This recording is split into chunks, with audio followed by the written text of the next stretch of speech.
స్వయంగా నేను అర్థం చేసుకోవడానికి నాకు కొన్ని మన గ్రామాలు తిరగాలనుకుంటున్నాను. నాకు ఆ అవకాశాన్ని కల్పించగలరు.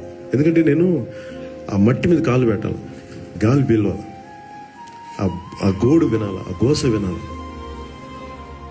వింటే నాకు అర్థమవుతా బాధ. తెలుసు నువ్వు వస్తావని. మా పిల్లలు ఏమంటారు, నీ పెద్ద కొడుకు పవన్ కళ్యాణ్ వస్తున్నాడు, వాడు చెప్పుకునే సమస్యలు తీరుతాను.